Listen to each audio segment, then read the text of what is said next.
Again, this is the Bishop Ellis and Melanie, aka Mel story, and I'm responding to, like I said, the DM that she came in my little DM and tried to lie and said that he seduced her. Again, like I said, I never seen this man, and I was there. I know I can see that I never seen this man approach her.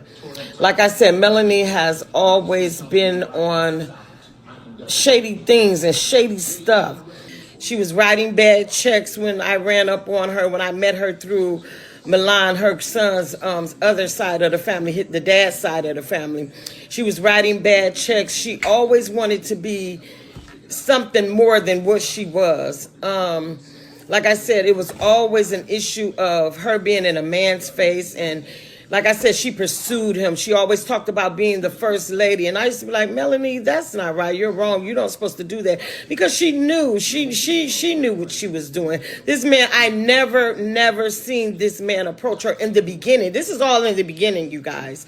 This is in the beginning of when this first transpired. I don't know what happened on the other end, the back end of the story, but this is the beginning of the story, how she used to run up in his face, how he always tried to her, because she ran the story that, whoa, it's me, I don't have anybody else, I don't have a family and all that. She was very flirty. She was always, like I said, she was always in some man face, especially if she felt that she can gain something from it or get something out of it. She was really in their face.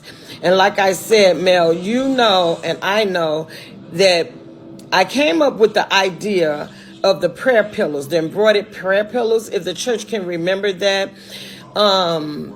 I remember we went in his office to fetch him the idea. You lied and said he gave me rent money for you, but it was mighty funny. He ended up, all money that he ever gave was to you. He gave you the money. We pitched him the idea. He gave you the money, and we went together to buy the embroidery machines, which never got done. That's why I walked away from it, because all we did was smoke weed. You never was really real on getting these pillows done. And yes, he gave me money for the idea that we pitched to him, you and me rather. But as far as him giving me money for rent for you, that's a lie. I advise you to get some help. You are desperately in need of counseling. And no matter what you say, I know, and the people that I know that you pursued this man and hunted this man down. Clout, Melanie, oh my God, this is clout that you're doing. You want clout off of Bishop Ellis' name. That's why you're doing this. That's why you're coming out saying all these negative things and putting all this out about what he did and all that stuff. That's why you're doing it, because you're chasing clout, because you feel like he's not giving up anything to you anymore, so you got to get some more money out of it. Let you guys know that I wasn't being totally honest. I do have an issue with Mel. I do have an issue with Mel because, like I said, I asked Mel to take. Now, I still forgive her, but I have an issue with her because I asked her to take and not post me and my family again. And I see me and my family picture posted on YouTube. So my thing is, I don't want to keep coming on here and making these videos and saying these things about this girl, but my thing is, like I said, you take no thought of who this is affecting. Besides, you need to, if you were going to go for him, you should have went for him and left everybody else out of it. But of course, by you exposing this, it's going to affect some people, and I get it, but I know you should have left me and my children out of it. I'm on here, and I do have a problem with her now, because you guys, I'm not trying to piggyback off her story to tell my story. A lot of people, I grew up in the Jeffrey Projects in Detroit, Michigan. A lot of people that knew of me and my family in the Church of Love and Peace and Holy Ghost, they knew that it was a cult. They used to tell us it was a cult. We were groomed to say that if we left the church, we would die. Our children would die. It's girls in the church that was 6 and 7 years old that were being sodomized and raped, and it was young girls in the church they were having abortions. Like I said it before, my sister had a baby by the pastor. My other sister was messing with the so-called prophet. She was also messing with another woman and her young daughter in the church.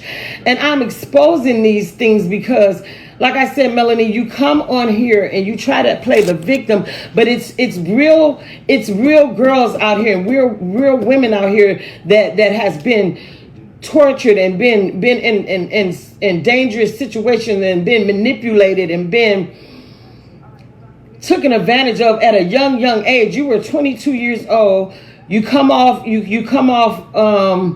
like, you know, he had people in the church. He got FBI in the church. I was so scared and all that. No, because I can remember when we walked in the church, Mel. I looked around. This church was so huge and it was filled. And I knew I had common enough sense, and I was a little older than you, but I had common enough sense to understand and know that all these people in this church wasn't from the hood. They wasn't from humble beginnings. They had money. Some of them probably still won't say anything about it now. But I'm speaking out for the young women that truly went through something. That Melanie, you're on here, like I said, trying to play the victim, dancing to R. Kelly. Like I said, the math is not mathing. None of this stuff is adding up. You're on here quoting Biggie quotes to say, oh, Detroit players and pimps and whores. First of all, every woman in Detroit is not a whore. Every man in Detroit is not a pimp. That's why I said it's not, you know, it's something wrong up there and you need to go seek help. My thing is, Melanie, I asked you nicely. I'm really coming out of, you know, at a place where I'm coming from a place where I'm trying to tell you nicely, like, you know, I'm not going to get on here and be ignorant and belligerent. I'm asking you to take the picture down. We want nothing to do with you in this story. And like I said, I feel bad for the women out here that really have been taken advantage of. And then you're on here trying to promote the fact that, oh, I'm out here for women and I'm speaking for women, but you just called a whole city piggybacking off of Biggie whores. How are you for women and then you're on here talking nonsense?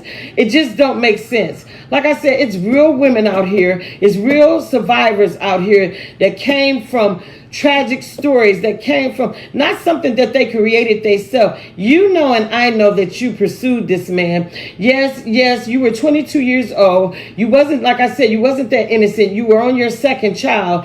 You knew if I got close to this man, you knew if you knew that it was beneficial for you to be in this man's presence or to sleep with him or to